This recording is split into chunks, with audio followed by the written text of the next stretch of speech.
Judas Iscariotes é um dos personagens mais enigmáticos e controversos do Novo Testamento. Conhecido em todo o mundo como o traidor de Jesus Cristo, sua figura desperta até hoje perguntas e debates. Mas antes de ser o traidor, ele foi um dos 12 apóstolos escolhidos pelo próprio Jesus. Ele andou com o Mestre, presenciou milagres, ouviu os ensinamentos, participou das missões e conviveu com os outros discípulos. A história de Judas não começa com a traição. Ela começa com uma escolha. A origem de Judas Iscariotes. A Bíblia não fornece detalhes sobre o nascimento ou infância de Judas, mas seu sobrenome, Iscariotes, é significativo. A forma mais aceita é que significa homem de Queriote, uma cidade da Judéia mencionada em Josué 15:25. Isso faria dele o único dos 12 discípulos que não era da Galileia, o que já o tornava um pouco diferente dos demais. Seu pai é identificado como Simão Iscariotes, mas não há outras informações sobre sua família. Não sabemos sua profissão anterior, nem como conheceu Jesus. A Bíblia não descreve a cena exata do seu chamado, como faz com Pedro, Mateus ou Natanael.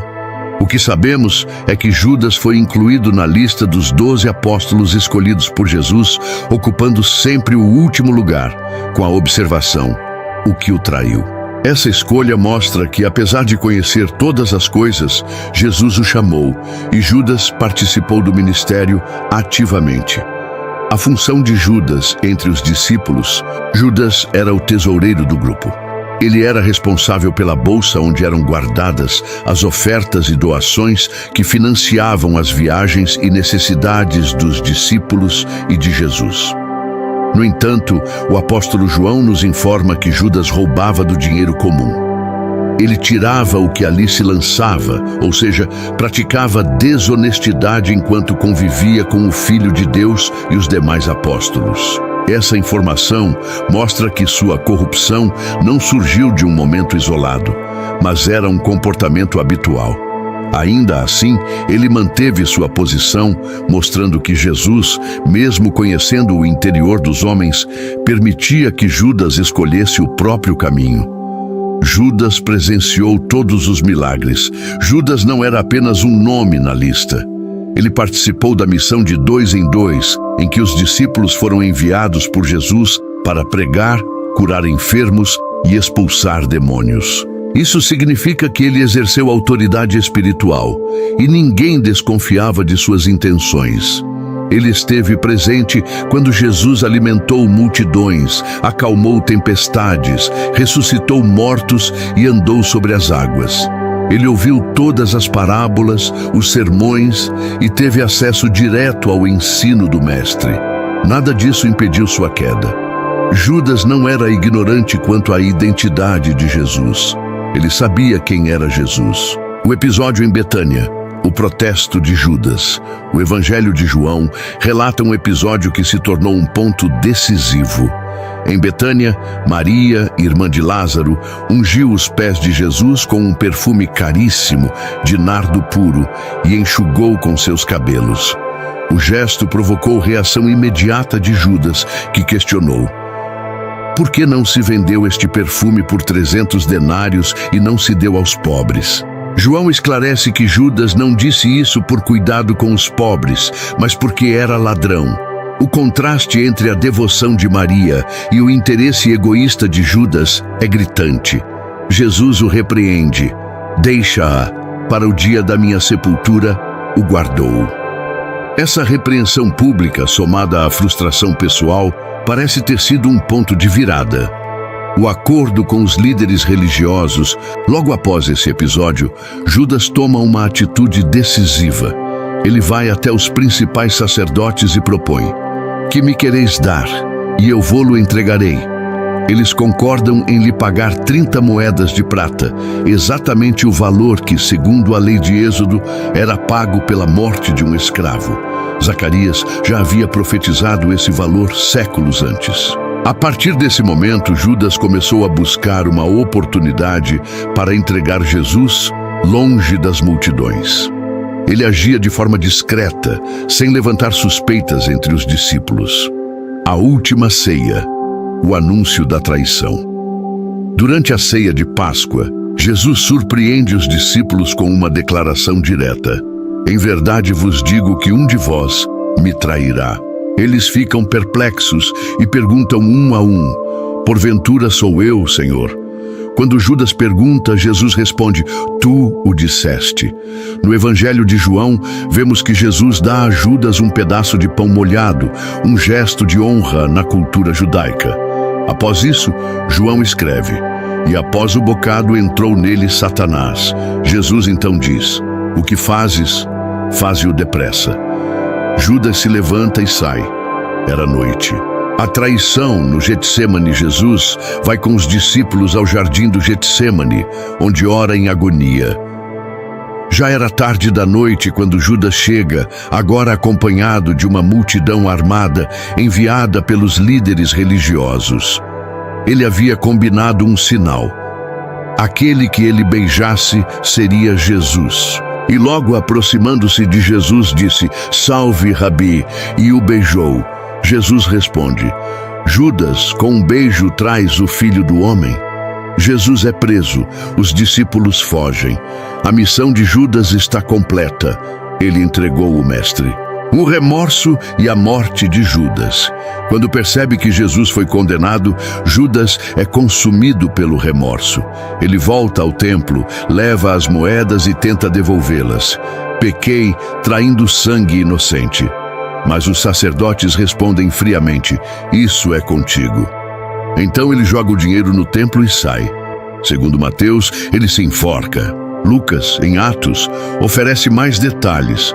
Judas adquiriu um campo com o dinheiro da traição, e ali, caindo de cabeça, rebentou-se pelo meio, e todas as suas entranhas se derramaram.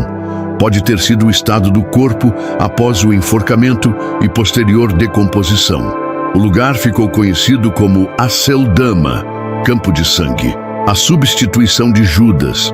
Após a ascensão de Jesus, os discípulos reunidos em Jerusalém decidem escolher alguém para ocupar o lugar de Judas entre os 12. Pedro toma a iniciativa citando as Escrituras: "Convém, pois, que dos homens que conviveram conosco, um destes se torne testemunha conosco da sua ressurreição." 2 nomes são apresentados: José, chamado Barsabás, e Matias. Eles oram, lançam sortes e Matias é escolhido. A história de Judas termina como um alerta. Jesus se referiu a ele como filho da perdição. Ele teve acesso à luz, mas escolheu as trevas. Teve lugar entre os 12, mas abandonou o chamado. Essa consciência levanta uma pergunta que atravessa séculos. Se a traição de Judas estava prevista no plano de Deus, ele realmente teve escolha?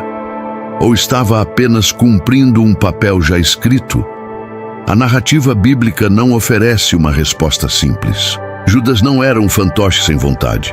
Ele teve oportunidades de mudar, de confessar, de se arrepender antes de trair. Ele caminhou com Jesus, viu milagres, ouviu ensinamentos sobre arrependimento, perdão, amor e verdade.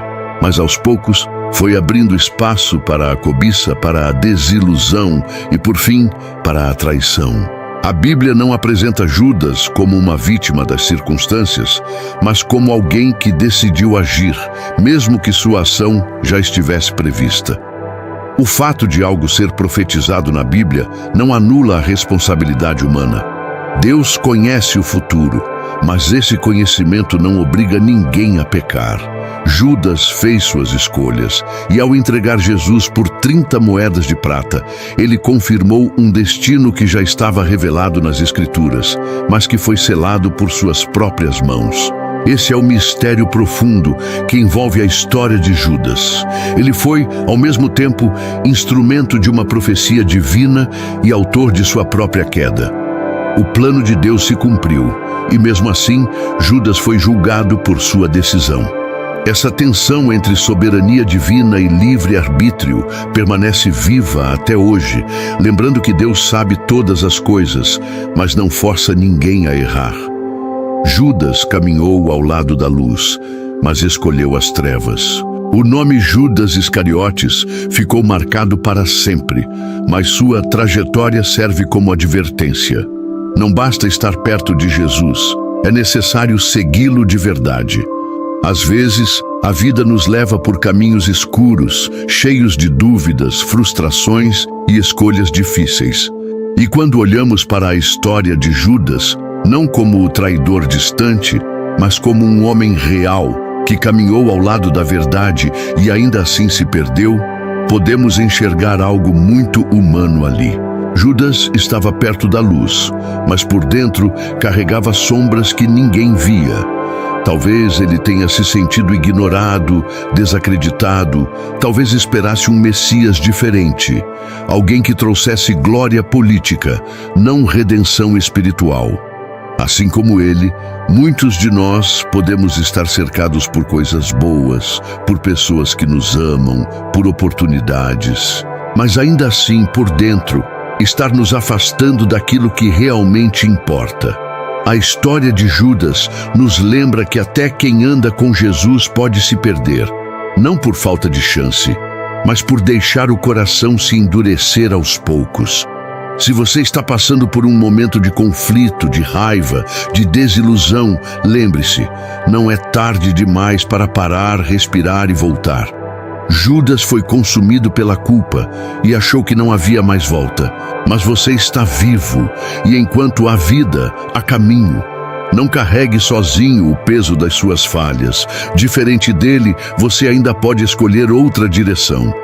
Se você se emocionou com essa história, inscreva-se no canal para descobrir as trajetórias extraordinárias de todos os apóstolos de Jesus. Tem muito mais vindo por aí. Que Deus te abençoe. Até a próxima.